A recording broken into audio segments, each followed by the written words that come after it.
నమస్తే, welcome to 6 TV. నా పేరు శాలిని. ఇక బులెటిన్ అప్డేట్ చూద్దాం. లాగుచర్ల ఘటనలో నిందితుడైన పట్నం నరేందర్ రెడ్డిని నేడు పోలీసులు కస్టడీలోకి తీసుకొనున్నారు. పట్నం కస్టడీతో బీఆర్ఎస్ కీలక నేతల్లో కలవరం మొదలైంది. 2 రోజుల కస్టడీకి పోలీసులు కోరగా కోర్టు అంగీకరించింది.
లాగుచర్ల ఘటనలో నిందితుడైన పట్నం నరేందర్ రెడ్డిని నేడు పోలీసులు కస్టడీలోకి తీసుకొనున్నారు.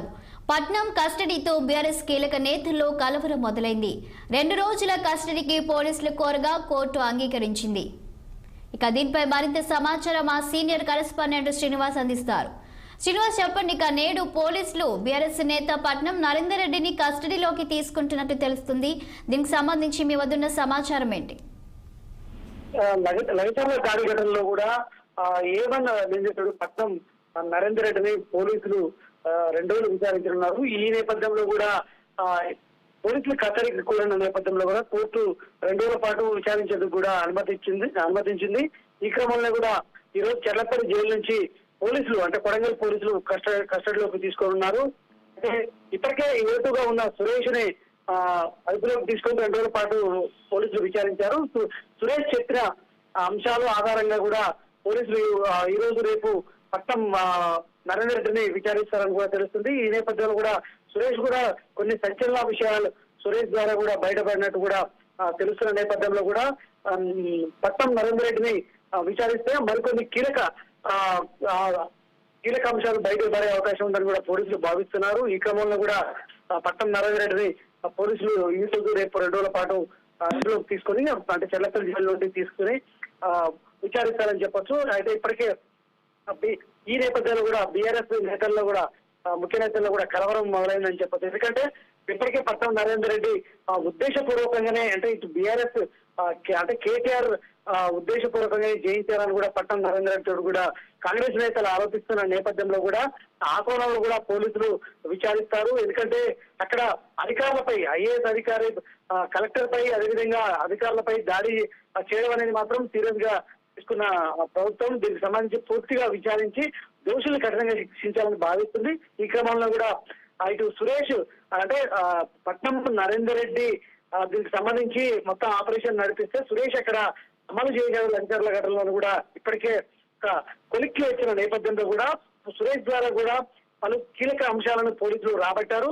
ఆ అంశాల ఆధారంగానే కూడా పట్నం నరేందర్ రెడ్డిని విచారించి మరికొన్ని కీలక అంశాలని కూడా రాబట్టాలని భావిస్తున్న క్రమంలో కూడా ఈ రోజు రేపు పట్నం నరేందర్ రెడ్డిని పోలీసులు విచారిస్తున్నారు. ఈ క్రమంలోనే కోర్టు అనుమతి మేరకు చెర్లపల్లి జైలు నుండి పోలీసులు అయితే పట్నం నరేందర్ రెడ్డిని అదుపులోకి తీసుకుంటారని చెప్పొచ్చు. అయితే శ్రీనివాస్, ఇక్కడ చూసినట్లయితే పట్నం నరేందర్ రెడ్డిని కస్టడీలోకి తీసుకొని ప్రశ్నిస్తే గనుక ఇంకా బీఆర్ఎస్ నేతల్లో ఎవరి పేర్లైనా వెలుగులోకి వచ్చే అవకాశం కనిపిస్తుంది అనుకోవచ్చా?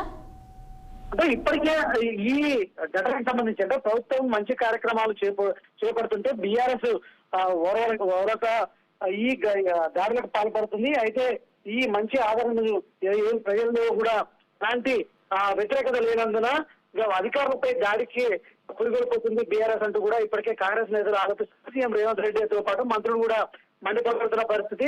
ఈ క్రమంలో కూడా కేటీఆర్ ఆదేశాల మేరకు అంటే ఇప్పటికే అంటే పట్నం నరేందర్ రెడ్డి అదేవిధంగా కేటీఆర్ తో కూడా అంటే ఎక్కువ సార్లు మాట్లాడినట్టు కూడా పోలీసులు నిర్ధారించుకున్నారని కూడా ఇప్పటికే విచారణలో తేలింది. అదే దాంతో పాటు ఇటు సురేష్ అదేవిధంగా పట్నం నరేందర్ రెడ్డి ఇటు కేటీఆర్ ల మధ్యలో సంభాషణలు అంటే ఫోన్ సంభాషణలు ఎక్కువ సార్లు జరిగిన ఆ ఘటన సమయంలో కూడా ముందు రోజు నుండి ఆ ఘటన సమయంలో కూడా సంభాషణలు జరిగాయని కూడా పోలీసులు విచారణలో తేలిన నేపథ్యంలో కూడా ఇటు దాదాపు అంటే దీని వెనక ప్రధానంగా కేటీఆర్ ఉందని కూడా కాంగ్రెస్ ఆరోపిస్తున్న నేపథ్యంలో కూడా పట్నం నరేందర్ రెడ్డిని కస్టడీలోకి తీసుకుని విచారించి మరి ఇంకా కేటీఆర్ ఉన్నారా ఇంకా ఎవరున్నారు అనే అంశాలు అయితే పూర్తిగా వివరాలు రాబట్టే అవకాశం ఉంది. చాలు. Thank you Srinivas.